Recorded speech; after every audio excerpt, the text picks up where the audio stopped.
Ia naikkan anak pertama, ia dorong anak ketiga, ia naikkan menantu dari anak kedua. Ia pergunakan ipar, dan sebagaimana julukan Tempo, kini ia menjelma menjadi tiran Jawa. Kita hanya mau negara Indonesia ini bangsanya menjalani satu proses demokrasi yang adil, jujur, dan adil, itu saja. Jadi saya sangat tersinggung sekali kalau ada yang mengatakan dari istana, ini adalah suara partisan. Tunjukkan, buktikan bahwa kami adalah partisan. Cobalah lihat, gengsi kekuasaan sering membuat orang mau menginjak-injak kebenaran, mau membohongi hati nuraninya sendiri. Assalamualaikum warahmatullahi wabarakatuh. Kembali lagi di channel Prayoga Muhammad. Ya teman-teman, kalian semua pasti udah tahu ya, banyak banget di media sosial pun bertebaran videonya, dimana banyak guru-guru besar di universitas ternama di Indonesia ini bahkan sudah turun gunung guys. Dimana guru-guru besar kita semua itu ya sudah mulai resah, dimana sudah minimnya kenegaraan di Indonesia ini. Tentunya untuk para pejabat-pejabatnya ya, bahkan seorang pejabat tertinggi pun terbilang sudah minim sekali kenegaraannya. Yang dimana kita semua sudah tahu ya bagaimana cawe-cawenya Pak Jokowi, sehingga itu membuat kotornya, buruknya demokrasi di negara ini. Tentu ya masyarakat Indonesia kebanyakan banyak menginginkan demokrasi di Indonesia ini tetap menyala, tetap hidup. Dan dengan demokrasi itu yang telah diperjuangkan oleh pejuang-pejuang kita ya, kita itu sebenarnya diamanahkan hanya untuk menjaga. Dan harusnya kita bisa menjaga dengan baik. Dan seharusnya kita bisa menjunjung tinggi apa itu demokrasi, etika, ya kan? Tapi nyatanya nihil. Maka dari itu banyak guru-guru besar yang akhirnya turun tangan. Dan nanti kita akan bahas ya, banyak juga komentar dari para netizen yang akhirnya sudah mulai meluap-luap dan tidak bisa dibendung lagi ya guys. Karena itu tadi, perubahan sudah semakin dekat. Maka dari itu banyak juga para netizen yang akhirnya turun gunung dan bersuara. Oke teman-teman semua, kita coba lihat dulu ya videonya. Tukang mebel itu dulunya ngamplas kayu, tapi kini ketika berkuasa, ia amplas aturan, ia amplas etika, ia amplas konstitusi. Saking seringnya dia amplas, makin kesini makin tipis tentunya. Semakin terlihat dan bahkan tercampur antara kepentingan negara dan juga keluarga. Ia naikkan anak pertama, ia dorong anak ketiga, ia naikkan menantu dari anak kedua. Ia pergunakan ipar, dan sebagaimana julukan Tempo, kini ia menjelma menjadi tiran Jawa.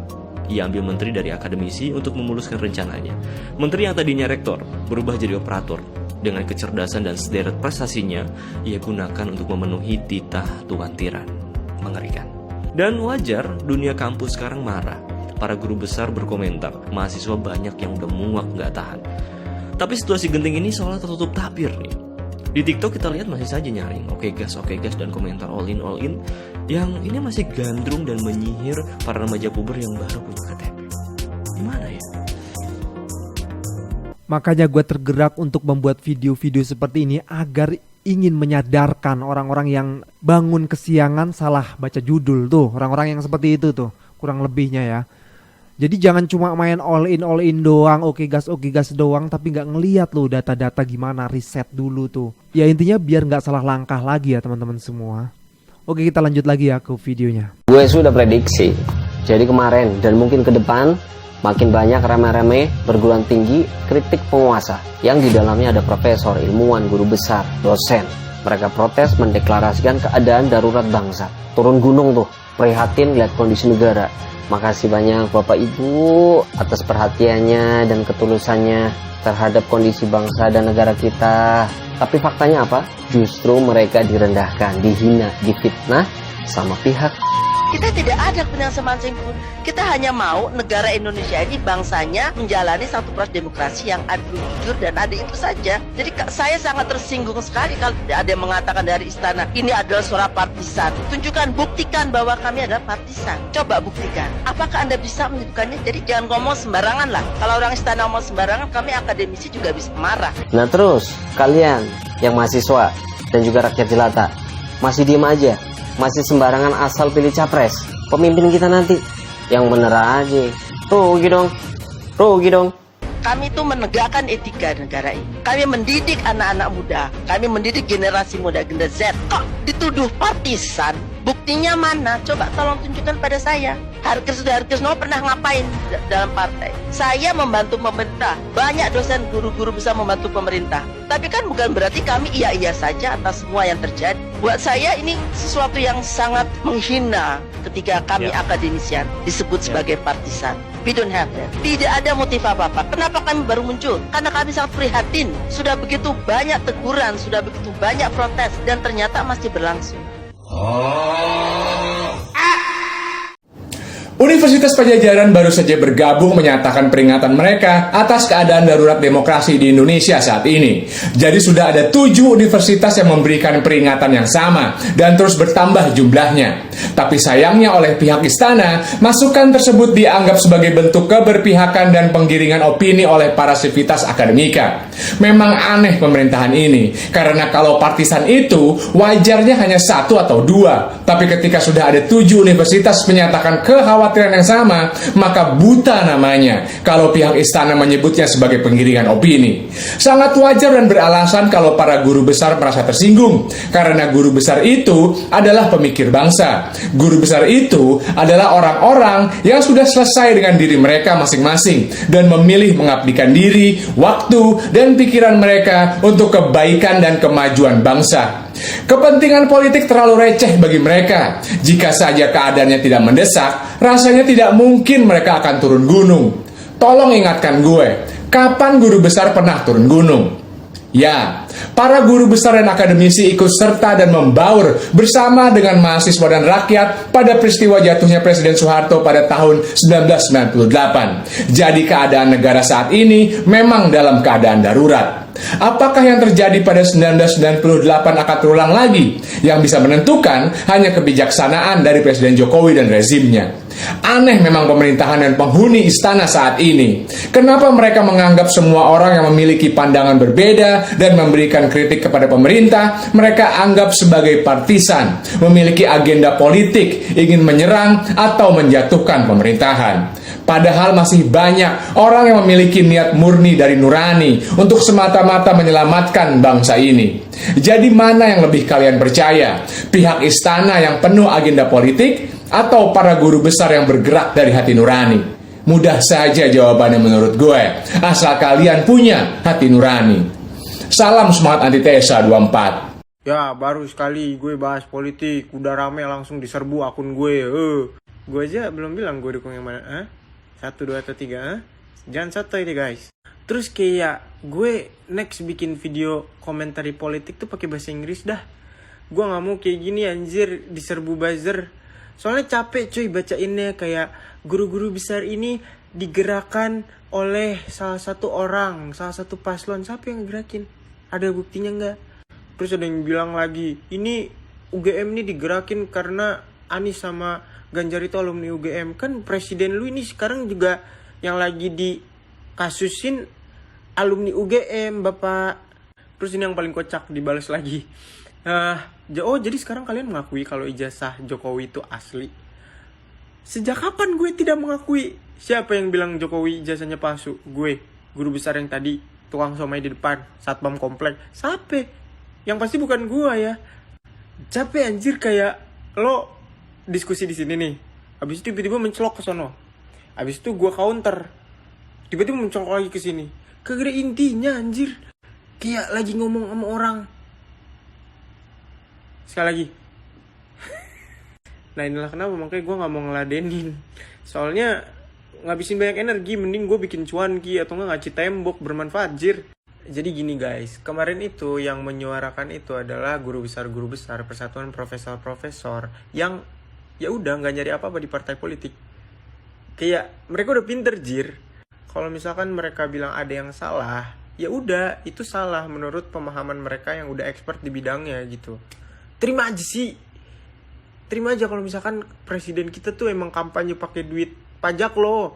Pakar-pakar politik bilang ada yang salah. Pakar-pakar hukum bilang ada yang salah. Bahkan media-media luar negeri bilang kalau misalkan ada yang salah dengan demokrasi di Indonesia. Sekarang guru-guru besar speak up. Lo semua pada bilang ini ada yang ngegerakin. Padahal tinggal terima aja sih kalau misalkan emang ada yang salah.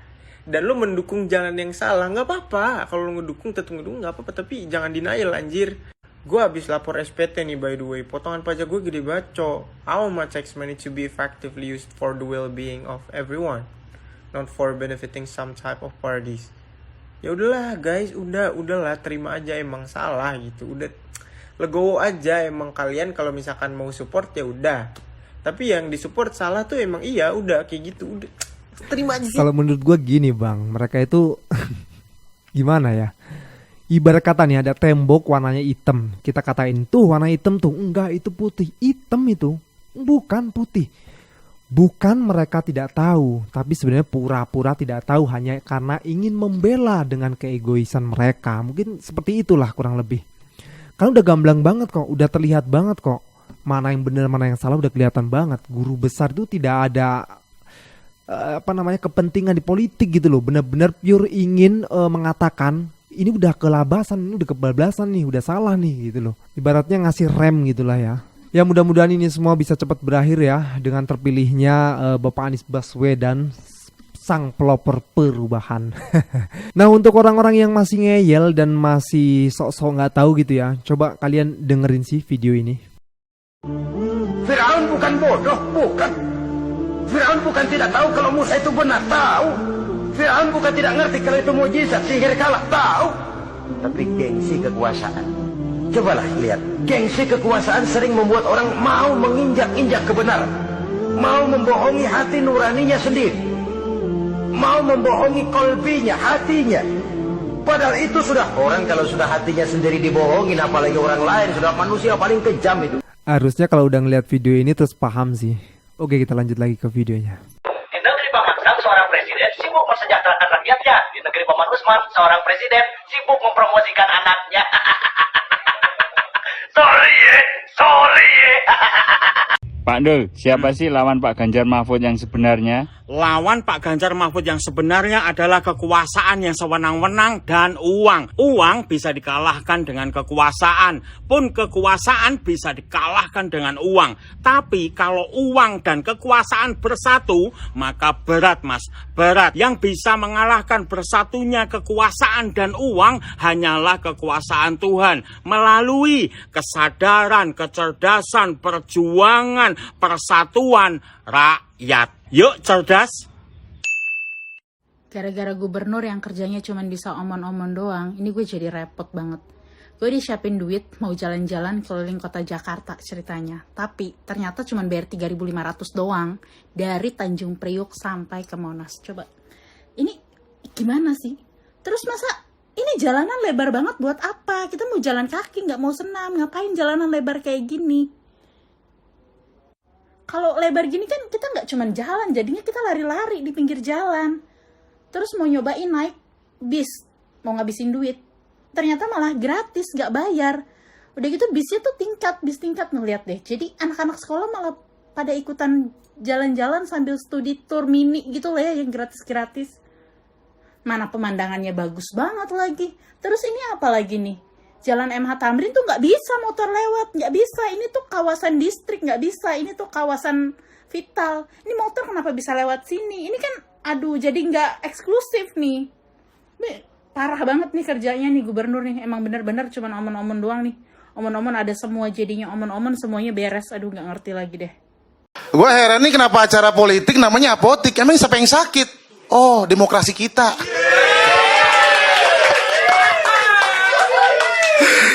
Nah, gue tahu acara begini tahu. Oh, kenapa apotik? Siapa yang sakit? Oh, kepercayaan rakyat. Satu lagi. Kok acaranya apotik? Siapa yang sakit? Reformasi kita. Udah, tiga. Emangnya enggak mau gua. Emang gua Pak Gemoy disuruh joget mau. Orang kan ada yang kritik, kok Caimin itu ngasih 6 juta untuk ibu hamil. Itu apa benar program begitu? Saya membayangkan kalau 6 juta untuk ibu hamil, 600.000 per bulan selama 10 bulan. Khusus untuk mengurusi gizinya, jumlah kehamilan itu kira-kira 3,5 juta. Oke. Sehingga cuma dibutuhkan kira-kira hampir 27. Sampai 30 triliun lah. Kecil sekali. Bayangkan 27 sampai 30 triliun untuk ibu-ibu hamil. dengan makan siang gratis 400 triliun. Berapa yang bisa kita hemat? Kedua, seberapa lama mereka harus terus dikasih makan siang gratis? Kalau itu diolah untuk satu paket kegiatan yang lebih produktif, dia punya income, petani income-nya naik, mereka kan bisa beli makan sendiri. Gak perlu gratis. Kalau itu dipakai juga untuk membangun perbaikan gedung-gedung yang sekolah, yang dibutuhkan mungkin cuma puluhan triliun, bisa melakukan banyak hal. Tapi dia menggerakkan rantai ekonomi. Iya, rantai ekonomi pasok untuk pangan itu aja. Yang lain macam apa?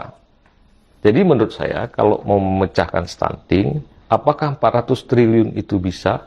Bisa jadi tidak akan menyentuh stunting. Kenapa? Karena dia makan siang gratis untuk semua. Bayi yang dalam kandungan, apakah kemudian dengan makan siang gratis itu tercukupi gizinya? Belum tentu.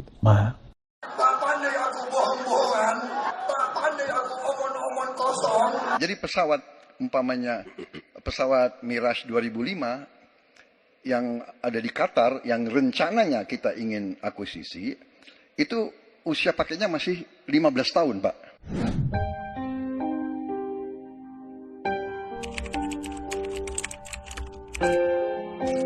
Pembohong, kau pembohong. Pembohong, kau pembohong. Pembohong, kau pembohong. Nomor 1 dan nomor 3 ini kan kompak. Put estate gagal. Saya tegaskan sekali lagi, Pak. Memang ada yang gagal, tapi ada yang berhasil juga, yang sudah panen. Misalnya di Gunung Mas, Kalteng, itu sudah panen jagung, singkong. Itu, Pak. Cek saja nanti ininya. Cek saja datanya. Meanwhile, in our universe. Aku bilang ini namanya Kabupaten Gunung Mas, bukan main-main ini. Jangan dibalik ini jadi Gunung Singkong. Pernah dulu saya bilang, mau tanam ini bisa enggak kan gitu. Kalau besar kan semua tahu. Walaupun saya bodoh-bodohnya kan memang tahu tradisinya itu, kondisi tanahnya kan tahu. Itu nanam singkong di atas pasir, di atas batu. Gimana bisa hidup kayak gitu? Bisa dilihat di atas itu. Pada batu granit itu. Pasir putih aja. Gimana singkongnya bisa produksi itu? Nggak mungkin. Pemerintah mencoba menepis kegagalan petistik kebun singkong. Caranya, mengganti tanaman singkong yang gagal tumbuh dengan tanaman jagung.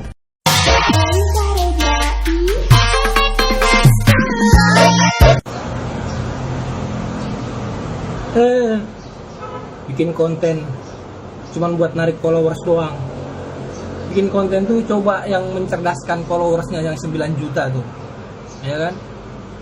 Sekarang gue kasih nalar sedikit aja Bang Reja. Rohingya banyak masuk. Yang jadi menteri pertahanannya siapa? Terus yang mau disalahkannya siapa? Jangan merasa paling disalahkan. Jangan merasa paling capresnya disulimi. Sekarang kita lihat contoh kecil aja, Rohingya masuk ke Indonesia. Menteri pertahanannya siapa? Ayo jawab di komentar. Ya itu si Raja ya, denger ya tuh ya. Jangan cuma bisanya joget-joget doang tuh. Percuma follower banyak tapi nggak bisa nyerdasin ya kan. Aduh bingung gak. Nah oke teman-teman semua, ini di video terakhir ya, mungkin buat kalian juga ada yang tidak tahu gitu ya, siapa Pak Anies Baswedan dan perjalanan dari Pak Anies Baswedan, di mana Pak Anies sekolah, kuliah, dan sampai akhirnya menjadi rektor, sampai akhirnya menjadi calon presiden Indonesia. Kita lihat videonya. Pak Anies lahir di Kuningan, Jawa Barat pada 7 Mei 1969, berarti sekarang umurnya udah 54 tahun. Dia menikah pada Mei 1996 dan punya 4 orang anak. Yang jarang orang tahu, Pak Anies ini adalah cucu dari Abdurrahman Baswedan, salah satu pahlawan nasional dan pejuang kemerdekaan Indonesia. Pendidikan tinggi Pak Anies dimulai pada tahun 1989 saat dia keterima di Universitas Gadjah Mada jurusan ekonomi. Selama kuliah, dia pernah jadi ketua senat dan pernah dapat beasiswa kuliah musim panas di Tokyo dari Japan Airlines. Setelah lulus dari UGM tahun 1995, Pak Anies sempat kerja di UGM bentar, terus gak lama dia dapat beasiswa lagi untuk S2 di University of Maryland, Amerika di bidang keamanan internasional dan kebijakan ekonomi. Setelah 2 tahun kuliah dan baru aja lulus S2, Pak Anies dapat beasiswa lagi untuk kuliah ilmu politik di Northern Illinois University. Di kampus ini, dia dapat penghargaan sebagai mahasiswa berprestasi dan lulus tahun 2005. Nah, setelah balik ke Indo, karirnya dimulai saat dia resmi jadi rektor Universitas Paramadina pada Mei 2007. Dan saat itu, dia jadi rektor termuda se-Indonesia di umur 38 tahun. Sebagai akademisi, Pak Anies juga sempat dipilih sama KPU jadi moderator di debat Pilpres 2009, yang mana kandidatnya saat itu ada Bu Mega, Pak SBY, dan Pak JK. Dengan sikap anti korupsinya, Pak Anies juga pernah ditunjuk jadi anggota tim 8, yaitu tim khusus yang ditunjuk Presiden SBY untuk menyelidiki kasus korupsi dan kriminalisasi. Bahkan, Pak Anies juga pernah jadi ketua Komite Etik KPK terkait kasus korupsi Hambalang. Seiring berjalannya waktu, sikap politik Pak Anies makin jelas di Pilpres 2014. Dia memberikan dukungannya ke pasangan Jokowi JK dan sekaligus jadi juru bicara tim pemenangannya. Bisa dibilang usaha Pak Anies gak mengkhianati hasil. Setelah Jokowi JK terpilih, Pak Anies langsung ditunjuk jadi Menteri Pendidikan dan Kebudayaan. Walaupun gak sampai 5 tahun, tapi Pak Anies sempat ngelakuin beberapa gebrakan kayak merubah mekanisme UN, kurikulum 2013, sertifikasi guru, dan mengganti sistem masa orientasi sekolah. Setelah udah gak jadi menteri, pada September 2016 secara resmi Pak Prabowo ngumumin pencalonan pasangan Anies Sandi jadi gubernur dan wakil gubernur Jakarta. Dan setelah putaran kedua, akhirnya Anies Sandi menang dengan perolehan suara 57,96% dan dilantik pada 16 Oktober 2017. Setelah 5 tahun menjabat dengan berbagai pencapaian dan kontroversi, pada 16 Oktober 2022 masa jabatan Pak Anies berakhir dan gak lama setelah itu dia maju ke Pilpres 2024 sebagai calon presiden. Selanjutnya kita bahas capres nomor 2 ya. Ya teman-teman semua, kita tahu ya bibit, bebet, dan bobotnya Pak Anies Baswedan ini paket lengkap banget. Background pendidikannya pun mantap, begitu juga dengan keturunan ya, beliau keturunan pahlawan juga ya kan, berarti ada darah pejuangnya di dalam dirinya ya kan. Terus juga beliau cerdas, orang yang sangat cerdas, bahkan menjadi rektor termuda. Wah, pokoknya paket lengkap, keren banget. Dan jarang-jarang loh guys kita akan bisa punya pemimpin seperti Pak Anies. Oke teman-teman semua, gua rasa cukup ya. Mudah-mudahan video ini bisa mencerdaskan kalian semua. Jangan lupa untuk berikan komentar kalian di bawah ini, kritikannya juga. Dan juga jangan lupa untuk like, subscribe channel ini. Sekian dari gua, Prayoga Muhammad. Wassalamualaikum warahmatullahi wabarakatuh.